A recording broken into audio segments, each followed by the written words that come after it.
이 시간 하나님께서 우리에게 주시는 말씀은 사도행전 6장 1절에서 7절까지입니다.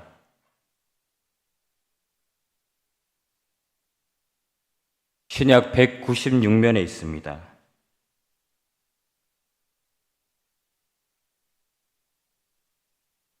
사도행전 6장 1절에서 7절까지 말씀을 제가 봉독해 드리겠습니다.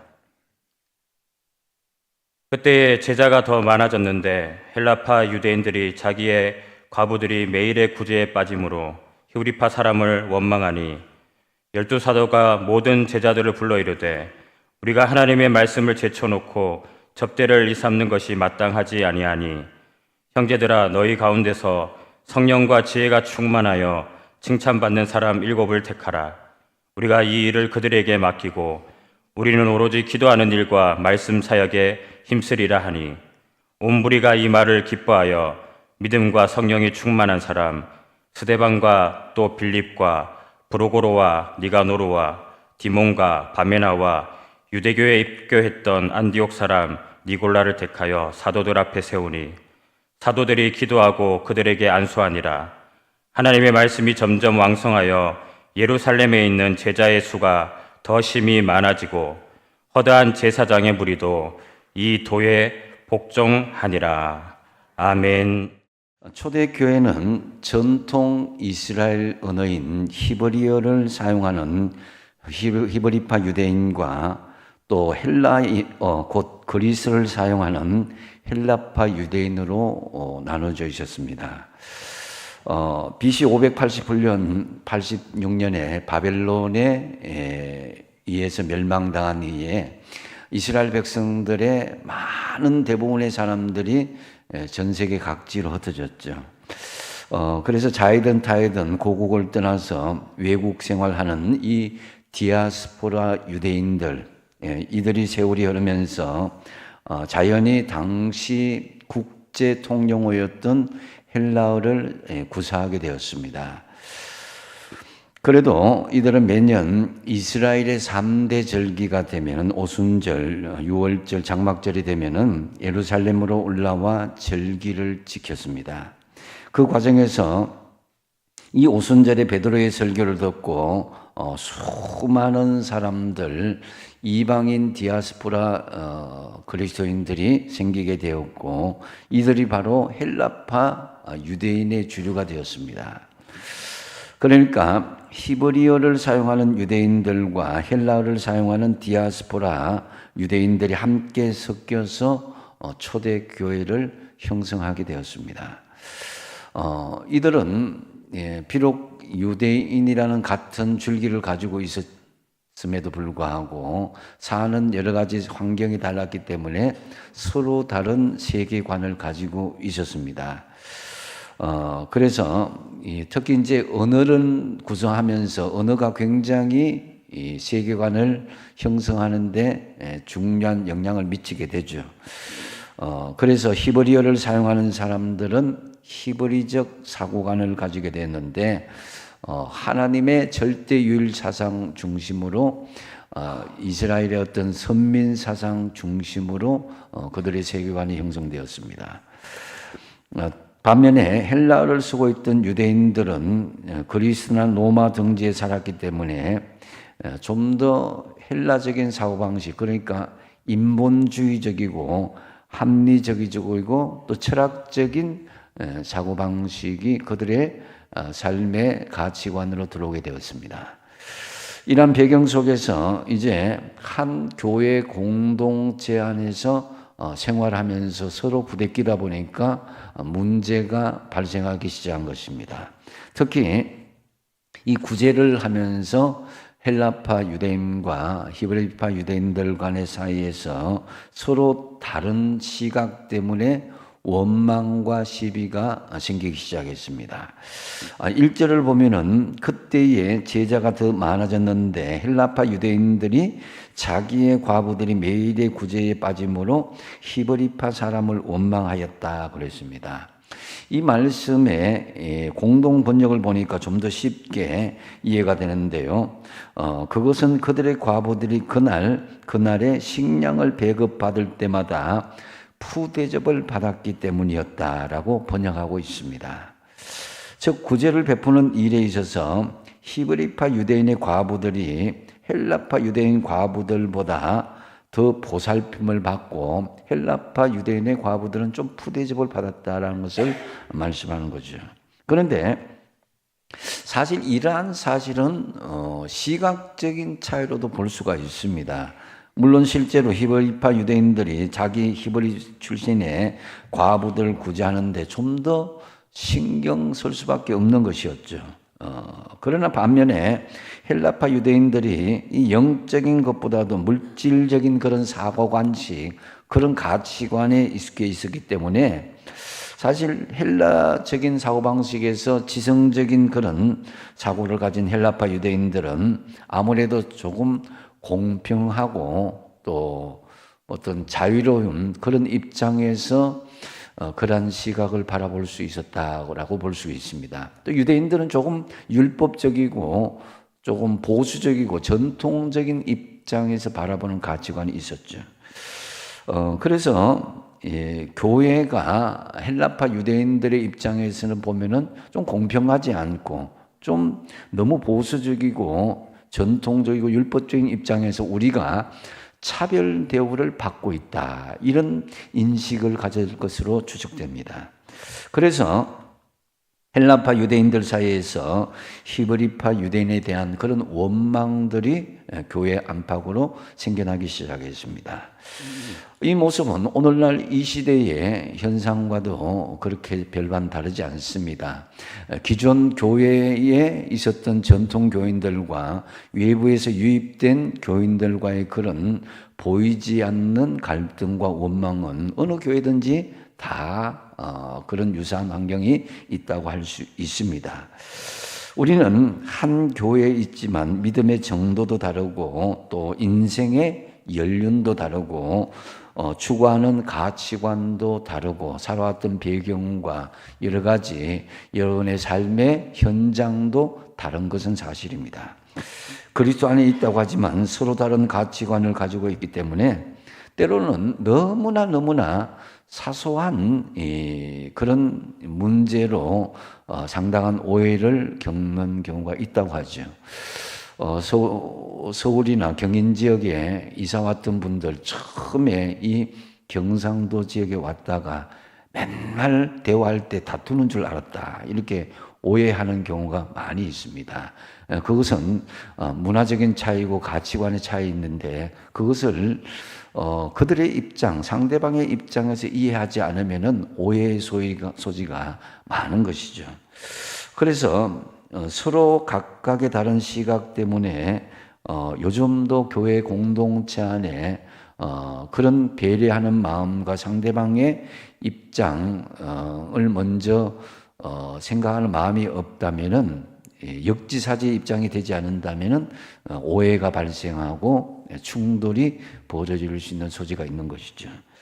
그래서 성령 안에서 하나 되어서 왕성하게 성장하고 있던 초대교회 안에서도 이러한 원망과 불평들이 있어서 교회 공동체에 또 다른 문제점이 발생하는 그런 시점이었습니다. 그래서 본문은 헬라파 유대인들로부터 비판을 받았던 히브리파 유대인들이 구체적으로 그 주동자가 누구인지에 대해서 밝히고 있습니다. 그것은 2절인데요. 2절 말씀 같이 한번 읽어보겠습니다. 시작. 12사도가 모든 제자를 불러 이르되 우리가 하나님의 말씀을 제쳐놓고 접대를 일삼는 것이 마땅하지 아니하니. 자, 헬라파 유대인들의 비판의 대상이 된 사람들은 다름 아닌 사도들이었습니다. 그래서 예루살렘 교회에 수많은 사람들이 몰려들면서 사도들은 기도하는 일과 말씀 전하는 일들을 뒷전으로 하고 가난한 사람들을 섬기는 일에 또 사람들이 오는 것에 접대한 일에 너무나 많은 시간을 할애할 수밖에 없었습니다. 그래서 요즘 말로 하면은 등록 신방을 한다고 막 정신이 없었고 또 그 구제하는 사람, 여기도 어려운 사람, 저기도 어려운 사람, 이런 사람들을 찾아다니면서 접대하는 일들이 많았다라는 거죠.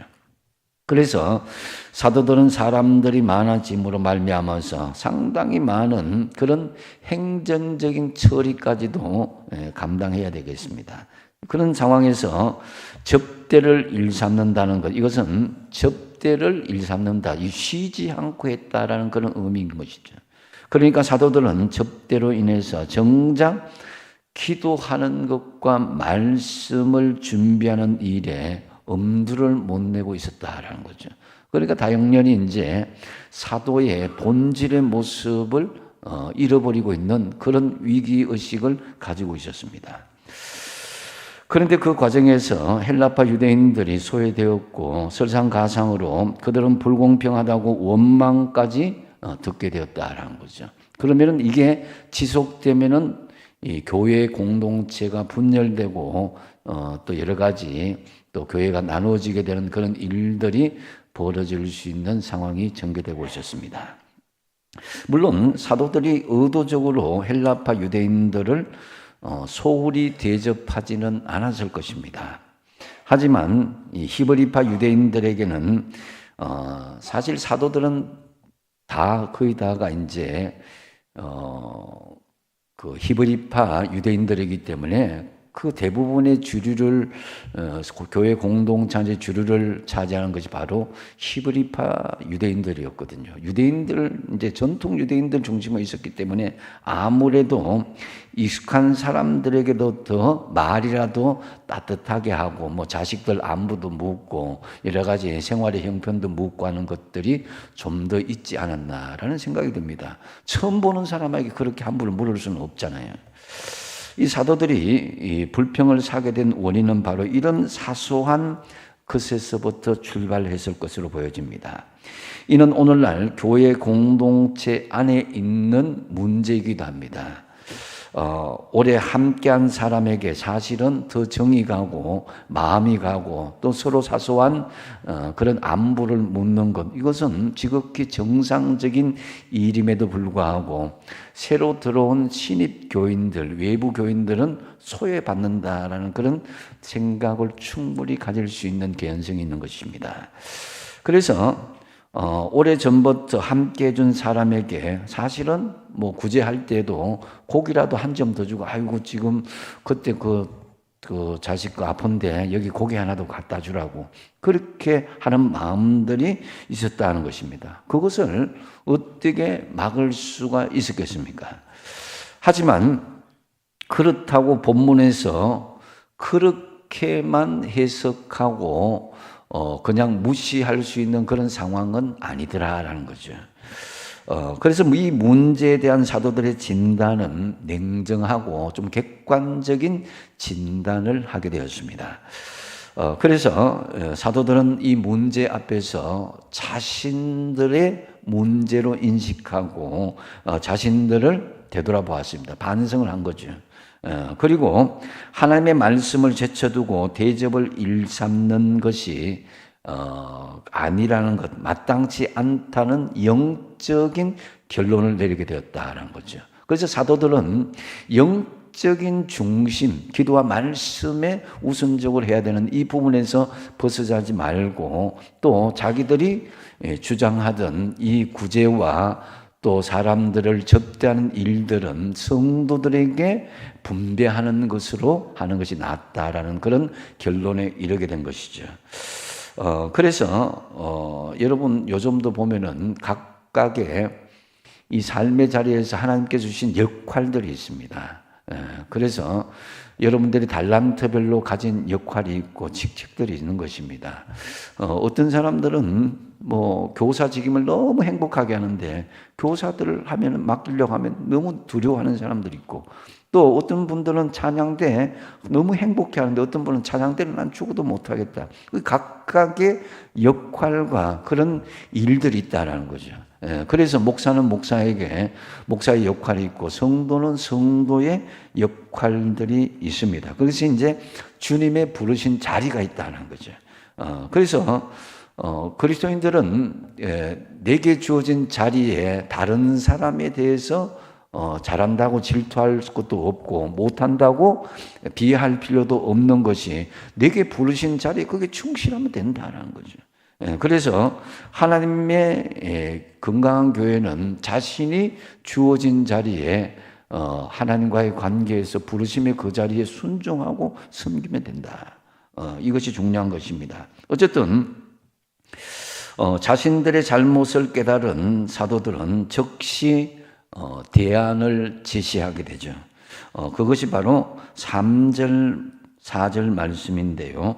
3절, 4절 한번 같이 읽어보겠습니다. 시작. 형제들아, 너희 가운데서 성령과 지혜가 충만하여 칭찬받는 사람 7을 택하라. 우리가 이 일을 그들에게 맡기고 우리는 오로지 기도하는 일과 말씀 사역에 힘쓰리라 하니. 아멘. 여기에서 이 힘쓴다는 것은 한 가지 일에만 전념한다는 뜻인데요. 그것은 바로 기도와 복음 전거에만 전념하겠다. 사도들은. 반면에 성도들에게는 이 접대와 그 나머지 일들을 감당할 만한 집사들을 교인들이 직접 선출해 줄 것을 제안하고 있습니다.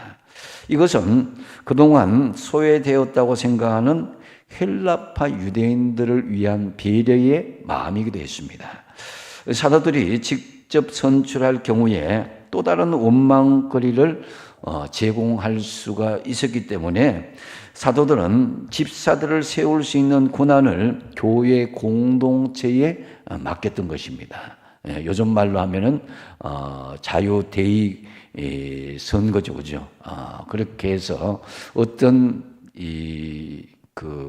전통적이고 보수적인 그런 권위적인 입장이라기보다는 좀 더 자유롭게 누구든지 교회 구제와 또 섬김, 또 봉사에 참여할 수 있도록 하는 주요 직책자들을 세우는데 지위 고하를 막론하고 다 선출할 수 있도록 교회 공동체에 위임했다는 거죠.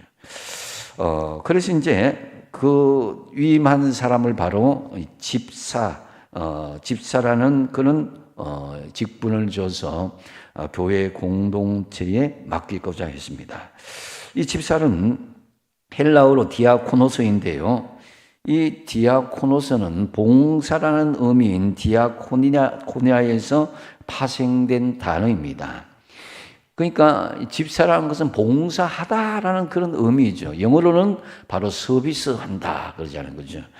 그래서 서비스는 보면은 이 일반적인 이 개념 보면 영리적인 개념과 비영리적인 개념으로 구분할 수가 있습니다. 서비스는 그죠? 여러분 서비스업에 종사한다 그러면은 대개 이제 영리적인 개념의 입장에서 바라보는 것이죠. 그래서 일반 상점에서 점원들이 손님들을 상대로 하는 봉사는 영리를 위한 서비스다라고 할 수 있습니다. 그러나 교회에서 성도들로 대상하는 봉사는 영리를 위한 목적이 아니라 비영리적인, 그러니까 하나님의 은혜에 감사해서 하나님을 섬기는 마음으로 교회와 성도들을 위해서 섬기고 구제하는 그런 일에 앞장서는 것을 비영리적인 서비스다라고 할 수 있습니다. 그래서 그렇게 봉사하는 사람의 앞장서는 사람을 집사라고 일컫는다라는 거죠. 그러니까 집사란 어떤 특별한 직책에 대한 명칭이라기보다는 봉사자를 일컫는 전체적인 통칭이다라고 할 수 있습니다. 그래서 이 집사에 대한 그 입장은 이 디아코니아에 대한 말에 대한 것은 여러 가지로 교회에서 이 신약 교회에서 말씀하고 있는데요. 되게 몇 가지만 제가 말씀을 드리면은 다양한 디아코니아의 입장에서 설명을 하고 있습니다. 마태복음 20장 26절에 보면은 너희 중에는 그렇지 아니하니 너희 중에 누구든지 크고다 하는 자는 너희를 섬기는 자가 되고 그랬습니다. 여기에서 이 디아코니아는 섬기는 자로 이렇게 번역하고 있고요. 마태복음 22장 13절에 보면은 임금이 사환들에게 말하되 그 수족을 결박하여 바깥 어두운 데 내어 던지라. 거기서 슬피 울며 이를 갈미 있으리라 그랬습니다. 임금이 사환들에게, 여기 디아코니아를 설명하는데 이게 바로 사환을 디아코니아, 이 집사로 통칭할 수 있습니다. 요한복음 2장 5절에 보면은 그 어머니가 하인들에게 이르되 너희에게 무슨 말씀을 하시든지 그대로 하라 하니라. 여기서는 또 하인이라는 말로 서비스에 봉사는 집사로 통칭하고 있습니다. 또 로마서 15장 8절에 보니까 내가 말하노니 그리스도께서 하나님의 진실하심을 위하여 할례의 수종자가 되셨으니 이는 조상들에게 주신 약속들을 견고케 하시고 그랬는데 여기서 집사는 수종자로 또 이야기하고 있습니다. 또 로마서 16장 1절에 보면 내가 갱거레아 교회 일꾼으로 있는 우리 자매 베베를 너희에게 천거한다 그랬는데 여기서 이제 일꾼, 집사는 일꾼으로 또 명칭되어지고 있다라는 거죠. 그러니까 성경은 이 집사를 어떻게 이야기하느냐? 바로 섬기는 자로서 사환, 하인, 수종자, 일꾼 이런 말로 번역하고 있다라는 것이죠. 그래서 집사란 바로 이런 봉사의 삶을 섬기는 삶, 그 일꾼을 일컫는 성경적인 호칭이다라고 할 수 있습니다. 그러니까 하나님의 교회 안에서 하나님과 성도를 섬기는 모든 사람들이 이 집사의 역할을 감당해야 된다라는 거죠. 오늘날로 쉽게 표현하면은 다 교회의 일꾼이 집사다라는 거죠. 그렇다면은 이 교회의 일꾼은 어떤 자격이 필요하였겠는가? 오늘 본문에 보니까 사도행전 6장 3절 말씀에 보면은 이 자격을 세 가지로 밝히고 있습니다. 먼저 첫 번째로 보면은 성령 충만한 사람이다라는 거죠. 여러분 충만하다는 것은 가득 찬 걸 이야기하는 가득 찬 걸. 물이 가득 찬 컵을 흔들면 물이 쏟아지듯이 성령 충만하다는 것은 마음속에 성령으로 가득 차서 어떤 환난이나 시험이 와도 전혀 그 속에 마음의 불평이나 원망이 없이 하나님의 평강이 그 마음 속에 가득 찬 모습으로 나타나는 것이다라는 거죠. 그래서 열매를 보아 알 수 있다고 그랬는데 어떤 사람이 집사의 직분을 감당할 수 있느냐? 그것은 바로 성령의 열매가 드러나는 사람들, 이런 사람들이 집사의 직분으로 선택되어야 된다라는 거죠. 그래서 저분을 통해서는 전혀 불평이나 원망이나 부정적인 모습을 볼 수 없고 항상 하나님의 성령이 충만해서 평안하고 기쁨이 넘치는, 은혜가 넘치는 사람이다라는 그 사람이 바로 성령 충만한 사람, 이 사람을 집사로 하나님의 일꾼으로 선택하였다라는 거죠. 두 번째는 보면 지혜가 충만한 사람이다라고 말씀하고 있습니다. 하나님의 마음에 들게 하는 사람이 지혜로운 사람이죠. 사실은 이 지혜라는 것은 세상의 지식과는 구별되는 것이죠. 이 지혜는 하나님의 말씀에 잇대어져 있는 사람들입니다. 잠언서 1장 7절에 여호와를 경외하는 것이 지식의 근본이언을 미련한 자는 지혜와 훈계를 멸시한다 그랬습니다. 그래서 하나님의 말씀을 무시하지 않고 그 하나님의 말씀의 훈계를 내 마음속에 받아들이고 그 말씀대로 그대로 순종하며 살고자 하는 사람이 바로 지혜로운 사람이다. 초대교회는 이런 하나님의 말씀에 순종하고 따르고자 하는 자를 바로 하나님의 집사로, 하나님의 일꾼으로 세우는 기준으로 삼았다라는 거죠. 그 다음에 세 번째로 칭찬 듣는 사람이다라고 말씀하고 있습니다. 여기서 칭찬 듣는다라고 번역된 히브리어 말은 무슨 말이냐면 정인이 되다라는 거죠. 그 사도들은 집사의 자격으로 성령과 지혜가 충만할 뿐만 아니라 주님의 정인으로 나설 수 있는 사람을 선택의 기준으로 삼았다라는 거죠. 하나님의 일을 맡은 사람은 성령 충만한 결과로 신앙과 인격이 다의 모범이 될 뿐만 아니라 특히 믿지 않는 사람들에게도 칭찬과 칭송을 들을 수 있어야 된다. 요즘 흔히들 하는 말로 세상에 선한 영향력을 끼칠 수 있는 사람이 될 수 있어야 된다는 거죠. 이런 사람을 집사의 선택 기준, 하나님의 일꾼의 선택 기준으로 삼았다라는 거죠. 그래서 여러분 이 집사의 직분, 일꾼의 직분을 잘 감당해야 해서 여러분도 마찬가지로 우리 모두가 성령과 지혜로 충만하고 칭찬받으시는 주님의 일꾼이 다 되시길 바랍니다. 그런데 오늘 본문 5절, 6절에 보면 참 놀라운 사실이 있습니다. 5절, 6절을 같이 한번 읽어보겠습니다. 시작. 온 무리가 이 말을 기뻐하여 믿음과 성령이 충만한 사람 스데반과 또 빌립과 브로고로와 니가노로와 디몬과 바메나와 유대교에 입교했던 안디옥 사람 니골라를 택하여 사도들 앞에 세우니 사도들이 기도하고 그들에게 안수하니라. 아멘. 자, 교인들은 사도들의 제의를 너무나 기쁘게 받아들여서 스데반을 비롯해서 7명의 사람들을 교인들 가운데서 선출했습니다. 당시의 관습에 따르면은 히브리파 유대인들은 히브리식 이름을 가졌고 디아스포라 즉 나라를 떠났던 헬라파 유대인들은 한결같이 현지에 적응할 수 있도록 헬라식 이름을 가졌습니다. 그래서 여러분 우리가 일제시대 때도 일본식 이름을 가졌던 분들이 있죠. 저희 어머님과 장모님도 일본에 살 때 일본 이름이 다 있더라고요.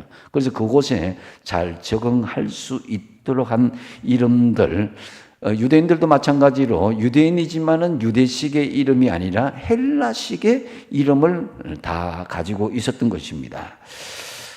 그래서 근데 여러분 초대교회는 히브리파 유대인들이 절대 다수를 차지했는데 오늘 7명의 선출된 집사들의 이름의 면면을 보면은 모두 다가 헬라식 이름을 가지고 있는 사람이다라는 거죠.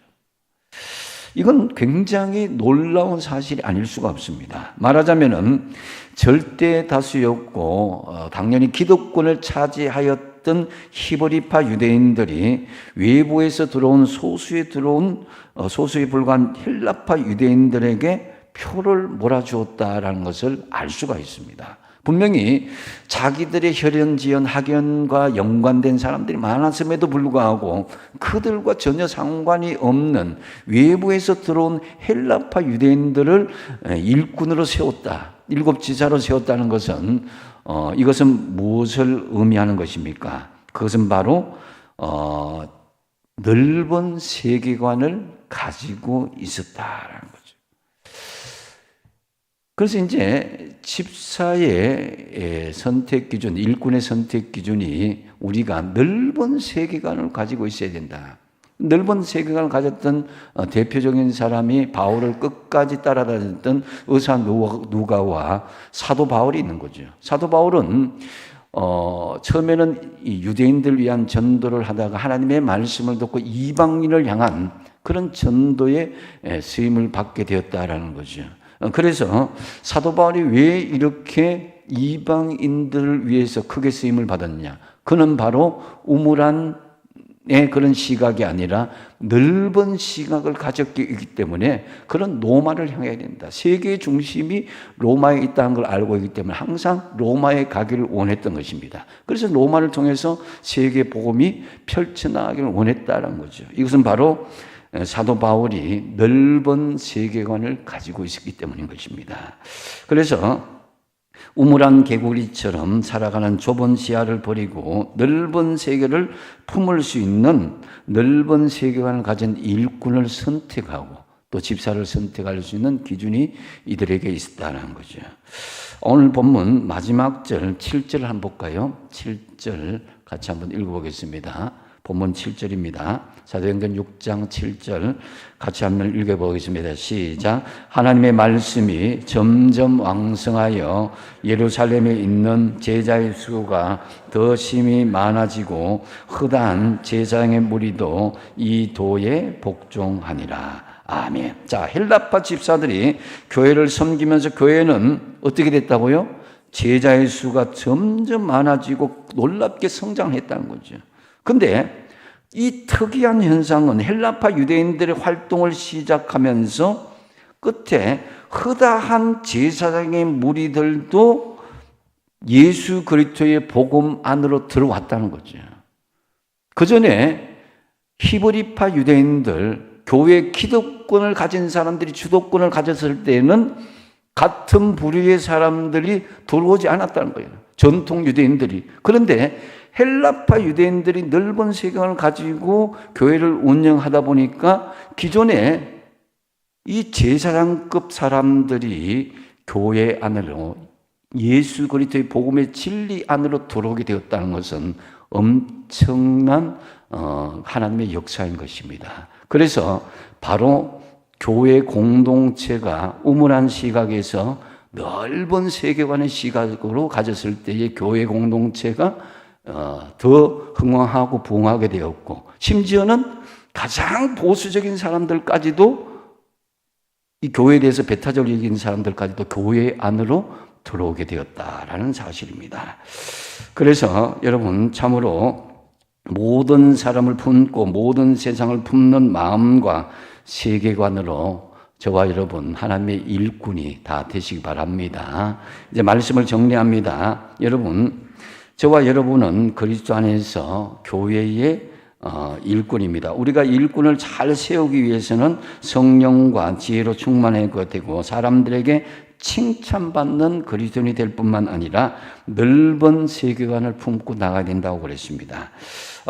그래서 이러한 일꾼이 하나님 교회와 세상에 많을 때 교회와 세상은 더 건강하고 아름답게 되어질 것입니다. 특별히 오늘 2부 예배 후에 우리는 울산 호교교회 그 100년의 소망을 이루기 위해서 더 봉사하고 섬길 일꾼들을 선택할 것입니다. 오늘 말씀대로 성령과 지혜가 충만하며 사람들에게 칭찬받으며 그리고 보다 넓은 세계관을 가진 기준으로 선택해야 될 줄로 압니다. 아울러 우리 모두는 그리스도 안에서 좋은 일꾼으로 교회와 세상을 섬기는 저와 여러분이 다 되시기를 바랍니다. 기도하겠습니다.